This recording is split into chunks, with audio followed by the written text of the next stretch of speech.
예. 가인과 아벨의 제사가 주는 교훈 이런 제목으로 창세기 4장 1절에서 10절 말씀 묵상하겠습니다.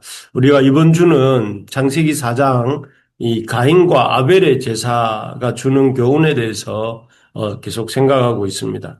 사실 가인과 아벨이 드린 제사는 인류가 최초로 드린 제사라고 할 수 있습니다.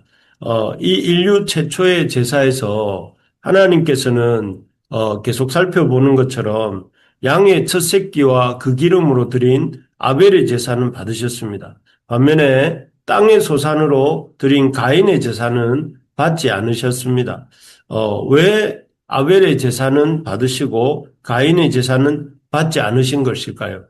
이게 우리 자주 던지는 질문인데, 참, 이 제사를, 아벨의 제사를 받으시고 가인의 제사를 받지 않으시는, 이 제사를 통해서, 이 이야기를 통해서 하나님이 받으시는 제사는 어떤 제사고, 하나님이 받지 않으시는 제사는 어떤 제사인가, 이런 생각을 당연히 하게 됩니다. 하나님을 예배하는 자로서, 우리가 이 땅을 살아가는 동안 하나님을 예배하면서 살아가야 되는데, 하나님을 예배하는 자로서 우리가 어떻게 해야 하나님이 받으시는 제사, 아벨의 제사를 드릴 수 있는지 또 반면에 하나님의 참 받지 않으시는 제사는 어떤 제사인지를 우리가 가인과 아벨의 제사를 통해서 이 하나님이 받으시는 예배, 하나님을 향한 예배에 대해서 가르쳐 주는 것들을 배우기를 원합니다. 먼저는 하나님께서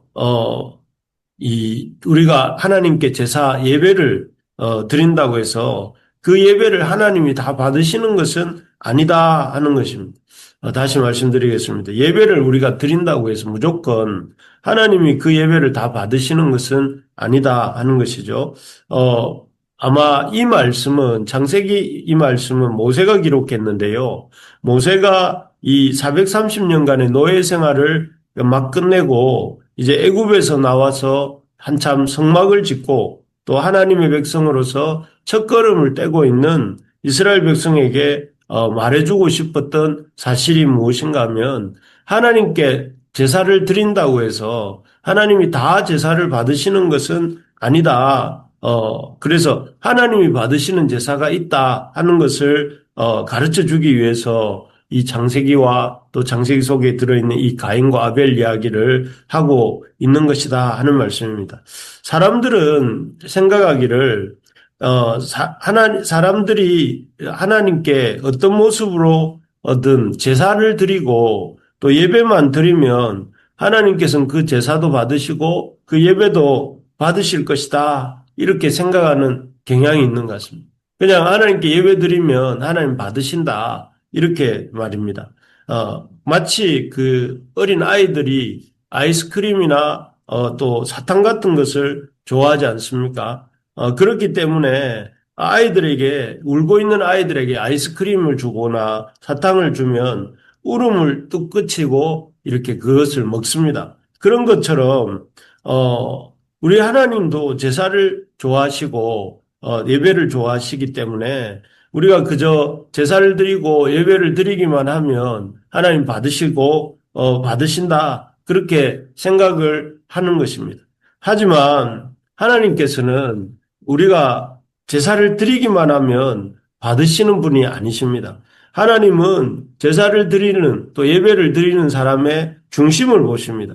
그래서 그 중심이 하나님의 뜻에 합하고 하나님이 기뻐하실 만한 만할 때 하나님이 그 예배를 또 그 제사를 받으신다 하는 것을 보여주시는 것입니다. 만약에 그 중심으로 드리는 제사가 아니고 또 하나님의 뜻에 그 제사나 예배가 하나님의 뜻에 맞지 않으면 하나님이 가인의 제물과 제사를 받지 않으신 것처럼 받지 않으신다 하는 것입니다.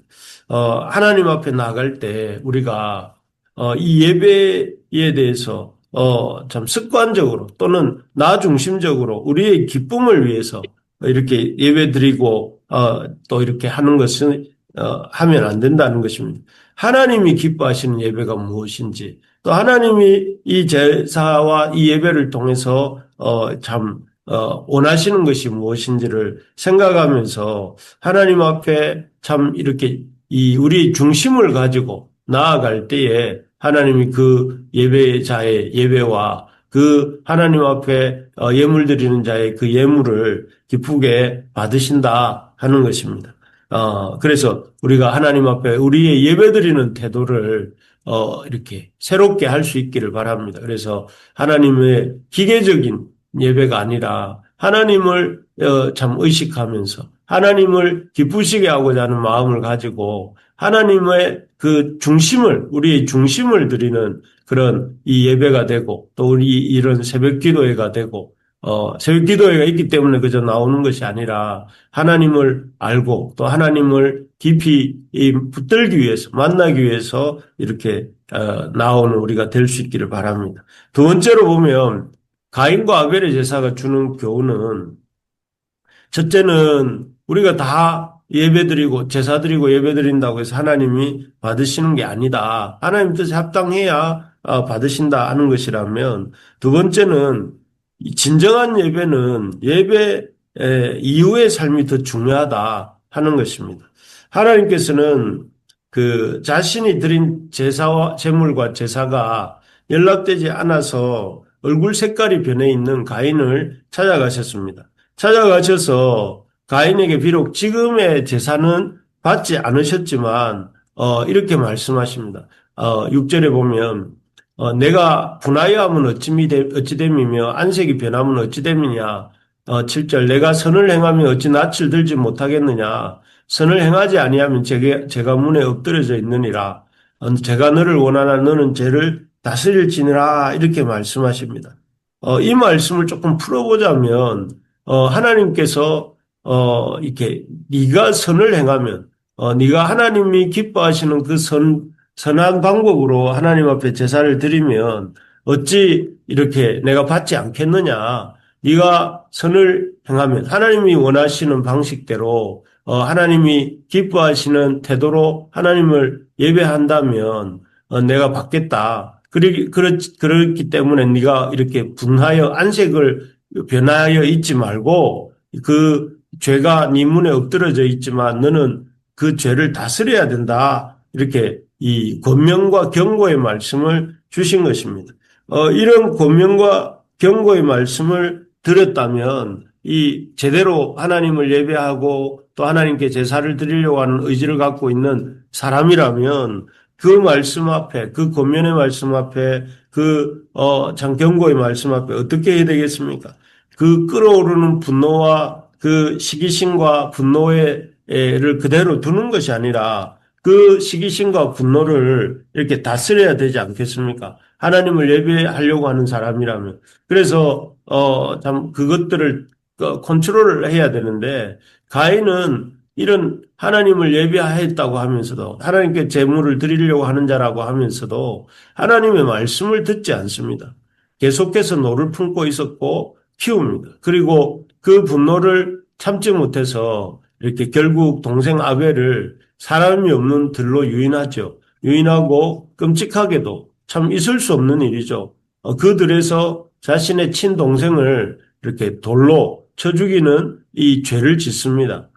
여기서 우리가 이러한 가인의 모습을 보면서 깨닫게 되는 것이 그 사람이 하나님께 제사를 드리는 행위를 하는 사람이었지만 그런 제사가 하나님께 드리려고 하는 제사가 그의 삶에 아무런 변화도 이렇게 가져오지 못했다는 것입니다. 그의 감정도 하나님의 제사를 드린 후에도 오히려 감정이 더 깊해졌고 오히려 하나님의 제사를 드린 이후에 그의 삶은 누군가를 더 미워하고 더 시기하고 더 이렇게 죽이는 데까지 나아가지 않습니까?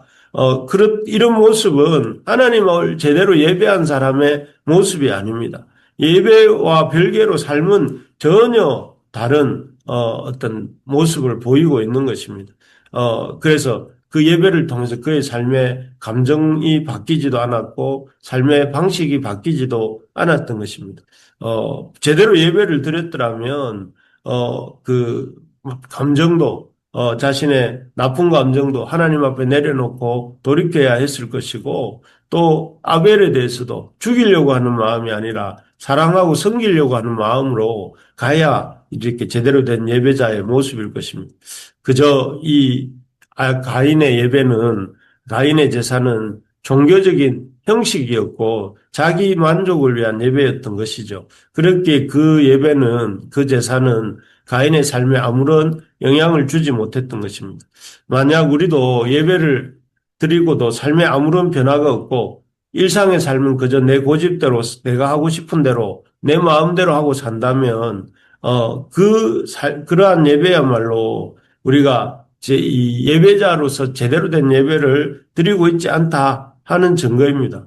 바라기는 우리가 하나님 앞에 주일날 예배 드리는 것으로 끝나지 말고 그 받은 말씀을 가지고 묵상하면서 그 말씀으로 내 감정을 다스리고 그 말씀으로 내 인격을 이렇게 다듬고 또 그 말씀으로 우리의 삶에 순종하기 위해서 날마다 힘쓰는 우리가 되어야 되겠습니다. 그래서 참 하나님 말씀 앞에 참 지난주에 우리가 보지 않았습니까?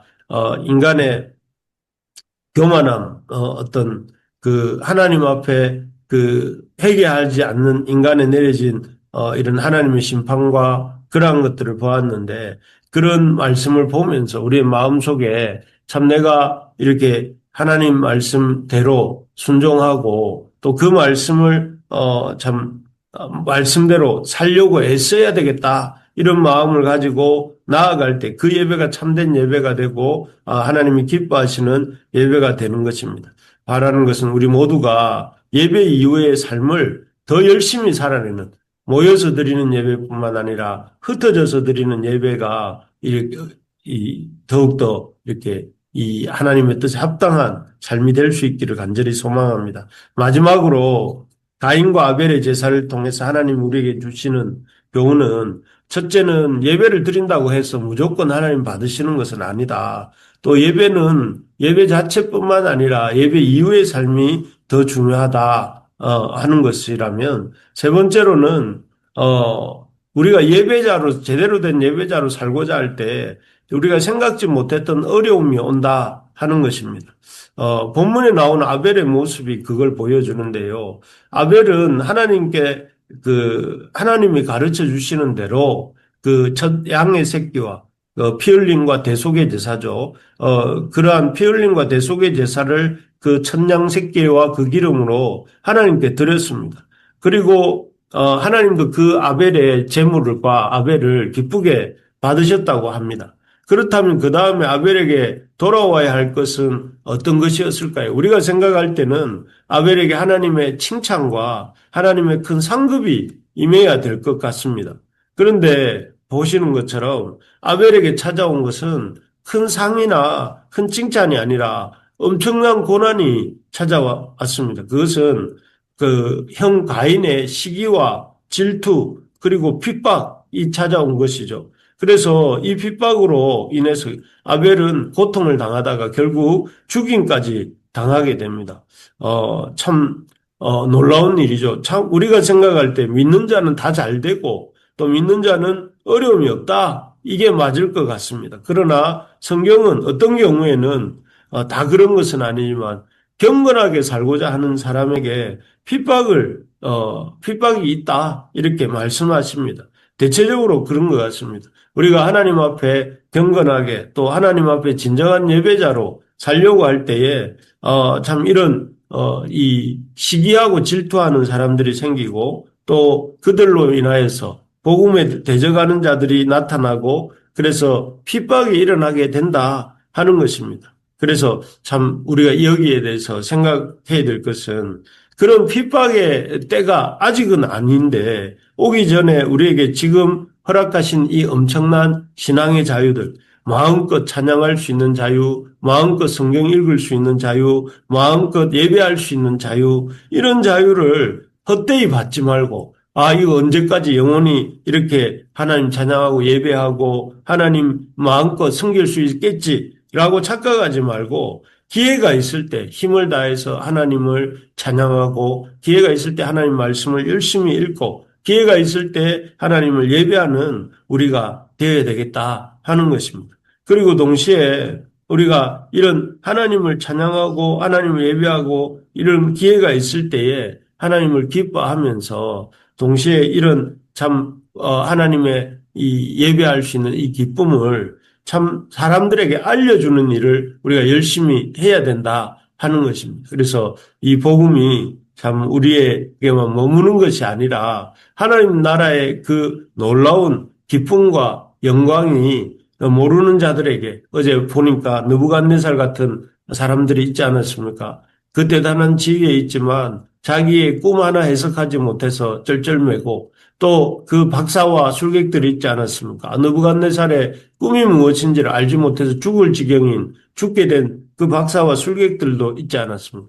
이렇게 참 하늘의 계시를 이렇게 풀지 못해서 죽어가는 사람들이 너무 많은데 우리가 그들에게 우리가 참 하나님께 받은 계시를 잘 전할 수 있는 우리가 되기를 소망합니다. 말씀을 맺겠습니다. 오늘 예배에 대해서 하나님이 받으시는 예배는 하나님은 어떤 예배를 받으시고 또 받지 않으실 수 있는 분이다. 그리고 하나님은 우리가 예배도 중요한데 예배 이후의 삶을 더 잘 살아가기를 원하신다 하는 것. 그리고 우리가 제대로 하나님을 예배할 때 어려움이 있을 수 있다. 그럴 때 그 어려움을 때가 오기 전에 하나님 앞에 이 주어진 은혜를 잘 누려야 되겠다. 그리고 어려움이 찾아올 때에 그 어려움을 이상하게 생각하지 말고 그 어려움이야말로 내가 제대로 하나님을 믿고 있는 증거구나 이렇게 생각하면서 살아가는 우리가 되어야 되겠다 하는 것을 마음에 새기고 또 그렇게 사는 우리 모두가 되시기를 주의 이름으로 축복합니다. 아멘. 아멘. 예.